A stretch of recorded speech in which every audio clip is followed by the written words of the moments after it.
Assalamualaikum warahmatullahi wabarakatuh. Selamat pagi anak-anak. Semoga kita semua senantiasa masih diberikan kesehatan baik jasmani maupun rohani. Perkenalkan terlebih dahulu karena ini awal pembelajaran di tahun ajaran 2020-2021. Perkenalkan, nama saya Indah Kurniati, dipanggil dengan Bu Indah. Nah, di sini saya sebagai guru mata pelajaran Ilmu Pengetahuan Alam SMP Wahidiyah Bojonegoro. Baik, sebelum kita memulai pembelajaran hari ini, alangkah lebih baiknya kita membaca suratul Fatihah terlebih dahulu. Al-Fatihah.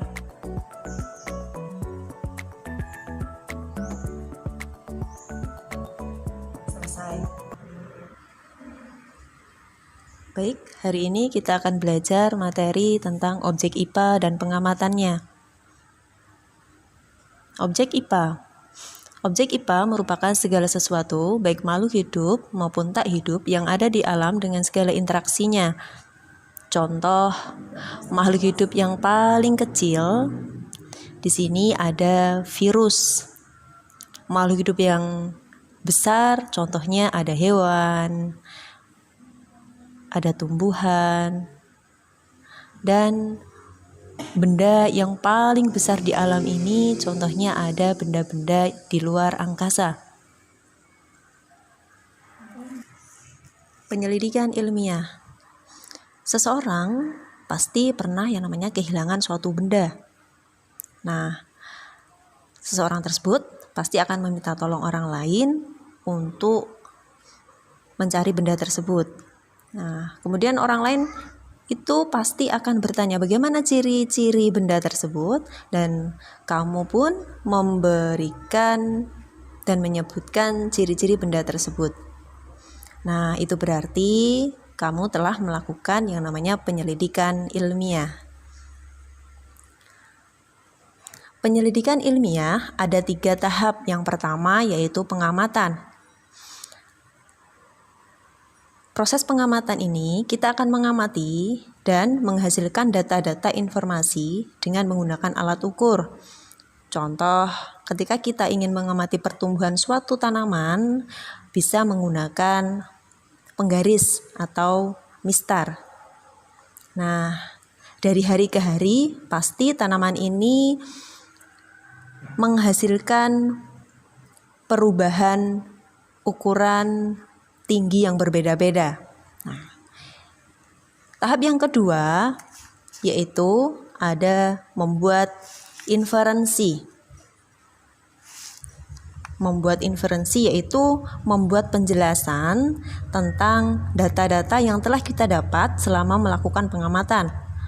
Contoh, pohon tumbuh itu kenapa?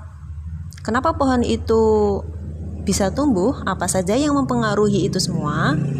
Nah, apakah cahaya matahari, apakah kadar air, atau mungkin tempat tumbuhan itu berada. Tahap yang ketiga yaitu mengkomunikasikan. Apa itu mengkomunikasikan? Mengkomunikasikan yaitu menceritakan kembali apa yang kita tulis tadi. Oh, ternyata pertumbuhan pohon itu tergantung pada tempat dia berada. Atau mungkin, oh ternyata pertumbuhan pohon itu tergantung pada kadar air yang diberikan. Seperti itu.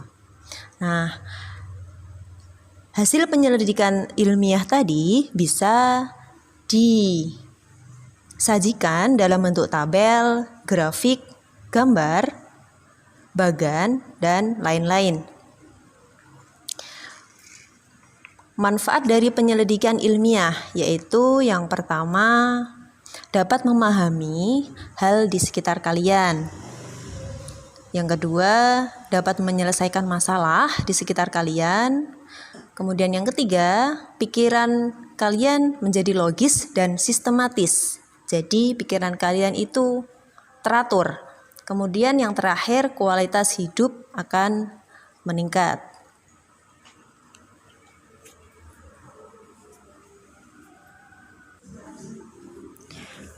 Contoh penyelidikan ilmiah yaitu pengukuran.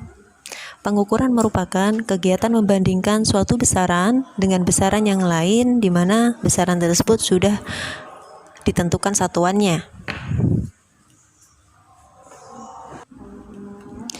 Ada dua hal dalam pengukuran yang harus kalian ketahui.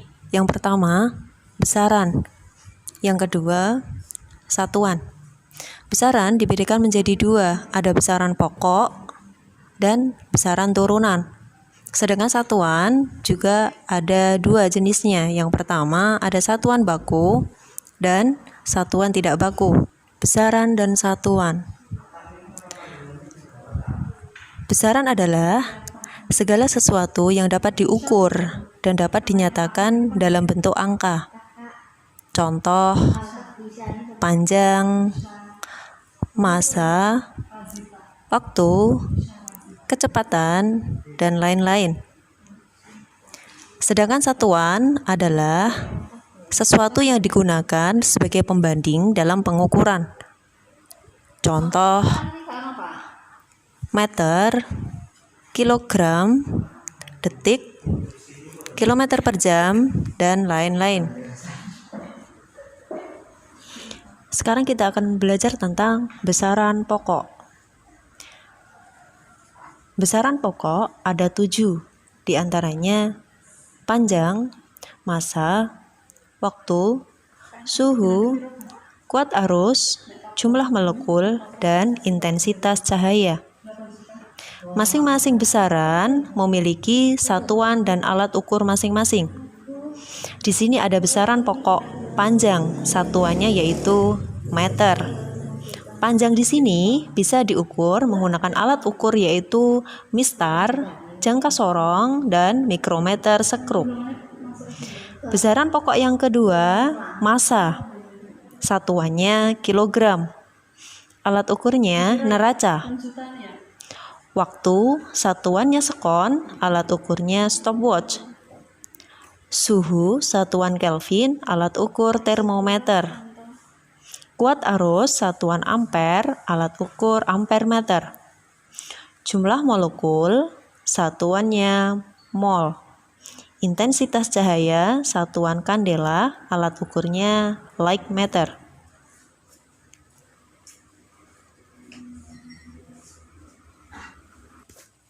Yang kedua, ada besaran turunan. Besaran turunan merupakan besaran yang diturunkan dari besaran pokok. Contoh, kecepatan. Kecepatan simbolnya V. Kecepatan di sini bisa dicari menggunakan rumus jarak tempuh suatu benda dibagi dengan waktu tempuh. Kecepatan itu sendiri satuannya yaitu kilometer per jam, di mana kilometer di sini merupakan satuan dari besaran pokok panjang dan jam merupakan satuan dari besaran pokok waktu. Jadi, kecepatan berasal dari besaran pokok, panjang, dan waktu. Contoh yang kedua, ada besaran luas. Luas bisa dicari menggunakan rumus sisi dikali sisi. Luas memiliki satuan yaitu meter persegi atau meter pangkat 2. Meter di sini merupakan berasal dari besaran pokok panjang. Itu artinya luas berasal dari besaran pokok panjang. Satuan. Satuan dibedakan menjadi 2. Yang pertama ada satuan baku dan yang kedua ada satuan tidak baku. Satuan baku adalah satuan yang apabila digunakan oleh orang yang berbeda memberikan hasil pengukuran yang sama. Contoh, seseorang mengukur panjang seruling bambu. Percobaan tersebut menunjukkan hasil sebesar 16 cm. Jika ada seseorang yang lain mengukur panjang seruling bambu yang sama menggunakan penggaris yang berbeda, juga pasti akan menghasilkan hasil panjang yang sama, yaitu 16 cm. Sentimeter disinilah yang disebut dengan satuan baku. Sedangkan satuan tidak baku adalah satuan yang apabila digunakan oleh orang yang berbeda, memberikan hasil pengukuran yang berbeda pula. Contoh, kamu dengan temanmu mengukur panjang meja yang sama menggunakan jengkal. Hasil pengukuranmu dengan hasil pengukuran temanmu pasti akan berbeda, meskipun meja yang kalian ukur adalah sama. Cukup sekian ya pembelajaran IPA hari ini. Sampai jumpa lagi di pertemuan selanjutnya. Assalamualaikum warahmatullahi wabarakatuh.